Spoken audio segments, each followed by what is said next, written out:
Hello viewers, अस्सलाम वालेकुम। Green केरी channel में खुशामदीद। आज हम वेस्टेज से घर में कंपोस्ट बनाएंगे। इससे पौधों की ग्रोथ बहुत अच्छी होती है और हमारे वेस्टेज से कंपोस्ट बनाने के तरीके से घर में किसी भी तरह की स्मेल नहीं आती। हमारे इस तरह वेस्टेज से कंपोस्ट बनाने में आप वेस्टेज में प्लांट भी लगा सकते हैं। प्लांट बहुत अच्छी ग्रोथ करते हैं। जब तक आपका प्लांट फल या फ्लावर देता है तब तक कंपोस्ट भी तैयार हो जाती है। तो हमारे घर में जो सब्जियां और फ्रूट के छिलके होते हैं उनको बाहर फेंकने के बजाय क्यों ना हम उनको घर में ही कंपोस्ट की शक्ल में बनाएं। सबसे पहले हम एक सीमेंट के फालतू कुछ थैले लेंगे।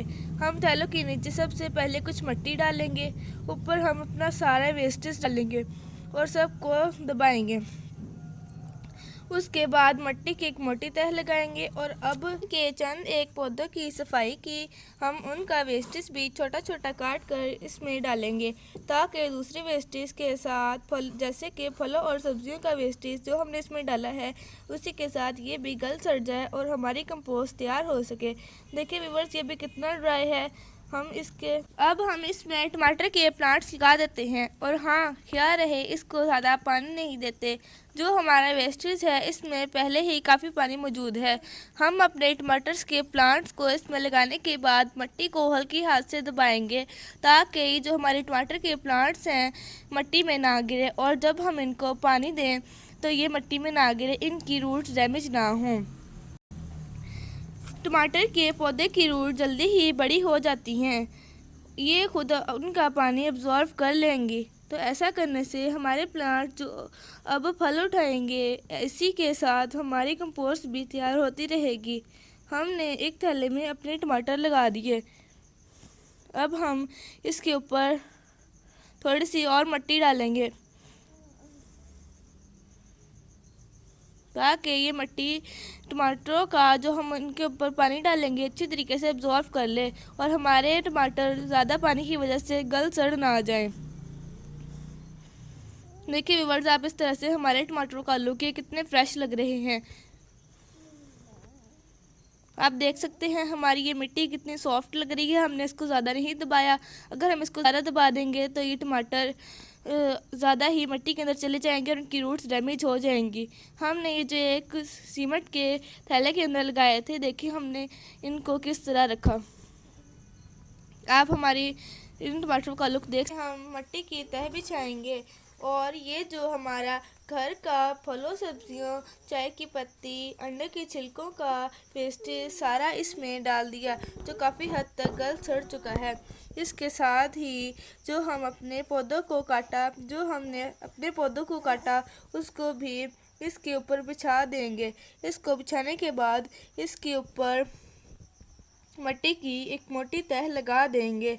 जो भाला मिट्टी और पुराने गमलों की मिट्टी है इसमें डाल दी और अच्छी तरीके से सेट कर दी, एक बिल्कुल लेवल में ले आए।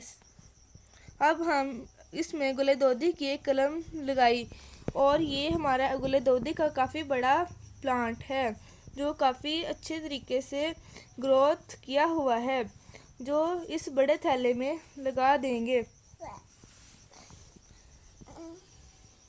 इसी के साथ मज़ीद छोटे प्लांट्स भी इसी के अंदर लगा देंगे।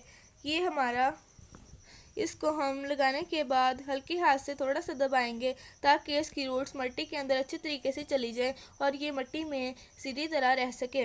हम इसमें मिट्टी के अंदर पानी डालें तो ये मिट्टी के अंदर गिर ना जाए। हम इसके साथ छोटे वाले प्लांट्स भी जो कि गुलदाउदी की है इसके साथ लगा देंगे। ये हमारा एक छोटा सा पॉट है जिसमें हमने काफ़ी सारी कलमें लगाई। अब इसको मज़ीद बड़े गमले में लगाएंगे। ये एक प्लास देखिए व्यूअर्स, ये जो हमने कलमें लगाई थी इनकी ग्रोथ कितनी अच्छी हुई है, इनकी जड़ें कितनी फ्रेश लग रही थी। ये हमने एक छोटे से पॉट में लगाई। ये प्लास्टिक के गमले में भाला मिट्टी डालकर तैयार किया और एक गुलदाउदी का प्लांट लेकर हमने इसमें लगा दिया। इसमें हमने किसी भी तरह का वेस्टेज नहीं डाला, बिल्कुल एक भाला मिट्टी डाली है। ये हमारा प्लास्टिक की बोतल का एक हैंगी बास्केट है जिसमें हमने गुलदाउदी का प्लांट लगा दिया। इसको अब हम हैंग कर देंगे। इसके अंदर अब हमने हल्के हाथ से पानी डाला ताकि इनकी जड़ें लग जाएं मिट्टी के अंदर। इनको हमने छांव में रखना है, रोज़ाना पानी नहीं देना, 8 से 10 दिन इनको छांव में रखना है। ये हमारा वेस्टेज के साथ उसी तरह तैयार किया हुआ एक थैला है जिसके अंदर हमने 3 से 4 टमाटर के प्लांट्स लगाए। तो व्यूअर्स, अगर आपको हमारी ऐसी अच्छी वीडियोस और देखना चाहते हैं तो हमारी इस वीडियो को लाइक शेयर और सब्सक्राइब ज़रूर कीजिएगा। और हाँ, बेल आइकन के बटन को क्लिक करना मत भूलिएगा।